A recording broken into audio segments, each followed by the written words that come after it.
और non vegetarian का क्या रेलेवेंस है?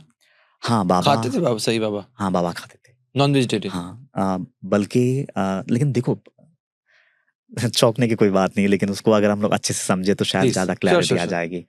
तो क्लियरली 7th चैप्टर में एक लीला आती है कि बाबा फकीरों के बीच में बैठ करके मांस और मत्स्य का मतलब मच्छी खाते थे। लेकिन है ना, अगले ही मूवी में और एक बात आती है, लेकिन अगर वो खाते समय बाजारों कुत्ता भी आकर के अगर उनके ताट में, थाली में अगर मुंह डाल करके वो खाना चाहे तो उसको भी कभी रोकते नहीं थे, मतलब खाने देते थे। मतलब दोनों एक ताट में खाना खाते थे। तो ये जो मैसेज है ना, सिर्फ नॉनवेज खाते थे वो दिख रहा है, लेकिन एक बाजारू कुत्ते के प्रति भी वो प्रेम कि वो थाली में बैठ कर मुंह डाल करके बाबा के साथ खा रहा है।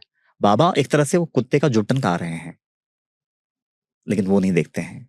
अच्छा, दूसरी बात, बाबा मांस बनाते थे अपने हाथों से, बड़ा हंडी रखा जाता था, लेकिन वो उन्हीं को खिलाते थे जो नॉनवेज खाते थे। जो लोग नॉनवेज नहीं खाते थे उनको छूने भी नहीं देते थे।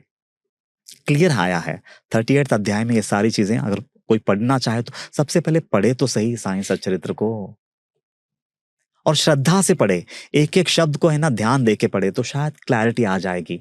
क्लियरली लिखा है कि जो लोग मांस खाते थे, अच्छा मांस उनको क्यों खिलाते थे बाबा? अब सवाल ये है, सदगुरु कैसे हुए?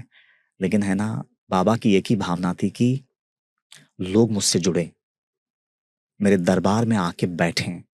भले ही आज वो नॉनवेज खाना चाहते हैं, मैं खिलाऊंगा, लेकिन अगर वो नॉनवेज खाने की ही लालसा से अगर मेरे पास आते हैं, मेरे दरबार में शिरकत पाते हैं, वहां पे अगर घंटों बिताने लगते हैं, तो ये दरबार में जो रोशनी है, जो आध्यात्मिक रोशनी जो मुझे देना है, मैं उन्हें दे सकूंगा।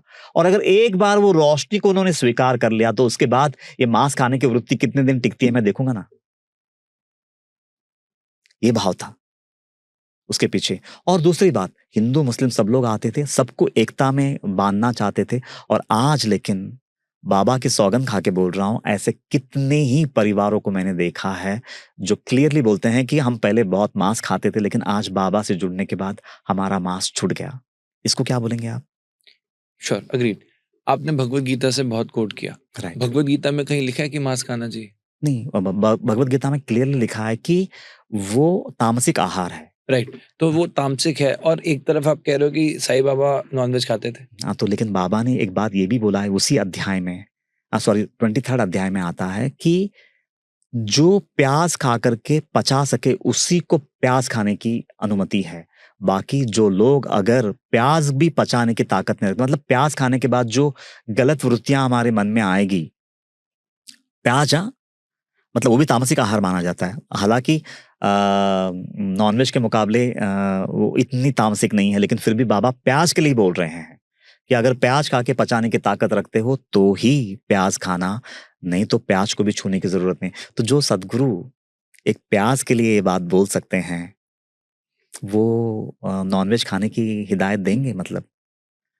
तो सिर्फ मकसद इतना ही था कि लोग जुड़े, वो जो रोशनी देना चाहते हैं, जो स्पिरिचुअल विजडम ढेलना चाहते हैं, अगर वो एक बार वो लोग रिसीव कर लिया, ये नॉनवेज की वृत्ति कब तक रुकेगी उनके मन में? एक बार रोशनी से अगर रूबरू हो जाएंगे तो कब तक ये नॉनवेज खा सकेंगे? क्या बाबा ये नहीं जानते थे? सब मतलब एक ऐसा है, मालूम है, बाबा एक तरह से बहुत बड़ा रिस्क ले रहे हैं कि पहले उनको खिलाना है, फिर बाद में रोशनी देनी है, उसके बाद में रोशनी में आने के बाद वो ऑटोमेटिकली वो सारी वृत्तियां उनसे छूट जाएगी। मतलब एक ऐसा है कि कोई आदमी अगर भंवर में जाता है ना, ऐसा कहते हैं कि भंवर में जो आदमी डूबा हुआ है, जिसको भंवर से निकालना है उसको भी वो भंवर में जाना पड़ता है और पूरे नीचे मतलब तह तक जाना पड़ता है, वो घूमते घूमते घूमते घूमते, और फिर एक बार तह में जाने के बाद उसको साइड से निकाल करके फिर ऊपर से लाना, ऊपर उसको खींच के लाना पड़ता है।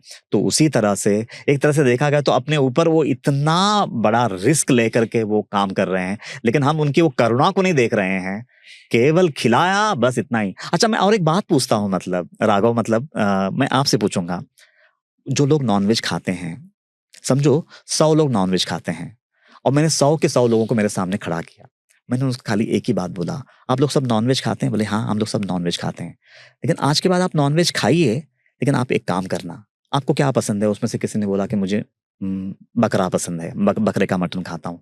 और किसी ने बोला कि मैं मुर्गे का मटन खाता हूँ। वो 100 के 100 लोगों को से मैं अगर एक बात बोलूँ, आज के बाद आप नॉन-वेज खाएँगे, लेकिन है ना, आपको जो पसंद है वो आप हाथ से पकड़ेंगे ज़िंदा मुर्गे को, अपने हाथ से काटेंगे, उनको तड़पता हुआ देखेंगे और उसके बाद में आप वो नॉन-वेज पका के खाएँगे। 100 में से कितने लोग खा पाएँगे? शायद नहीं। हाँ, तो कल यही मैं ऑडिटोरियम में, मतलब मेरा ये कल टॉक हुआ, तो मैंने ये पूछा। जब मैंने पूछा कितने लोग नॉनवेज खाते हैं, तो बहुत लोगों ने हाथ उठाया। जब मैंने सेकंड क्वेश्चन ये रखा कि आज के बाद आप लोग है ना, अगर आप लोग चिकन खाते हैं तो आप अपने हाथ से काटेंगे पहले। आप बाज़ार में जाके लाके नहीं खाएँगे। वो चिकन, मतलब जो है वो मुर्गे को आप अपने हाथों से काटेंगे, उसको तड़पता हुआ देखेंगे, उसके बाद आप चाहें तो उसको पका के खाइए। लेकिन कोई तैयार नहीं। मतलब मेरे को क्या बोलना है, अहिंसा जैसी कोई चीज़ है ना, वो हम इंसान हैं। हम सबका हृदय जो है इतना तो धड़कता है कि किसी जीव की हत्या नहीं होनी चाहिए। लेकिन आदमी खाता क्यों है? टेस्ट की खातिर। जी। लेकिन है ना, टेस्ट अगर जब तक हमारे अंदर में विद्यमान है, मैं तो कहता हूँ ना, क्लियरली हमारी वही भगवत गीता, जिस भगवत गीता की हम बात करते हैं, उन्होंने केवल ना नॉनवेज छोड़ने की बात नहीं की है, उन्होंने रसना को भी जीतने की बात की है। जी। अगर आपका टेस्ट के प्रति अगर आपका रुझान है, तो अगर आप गुलाब जामुन भी अगर हद से ज्यादा खा रहे हैं, तो वो आपके लिए नॉनवेज ही है। ऐसा ये इनडायरेक्टली भगवान कृष्ण भगवत गीता में बोल रहे हैं। लेकिन हम लोग उसके तरफ ध्यान नहीं देते हैं, सिर्फ ये चीज को पकड़ के चल रहे हैं। लेकिन मैं तो बोलूंगा कि डेफिनेटली, मतलब नॉनवेज तामसिक आहार है, नहीं खाना चाहिए।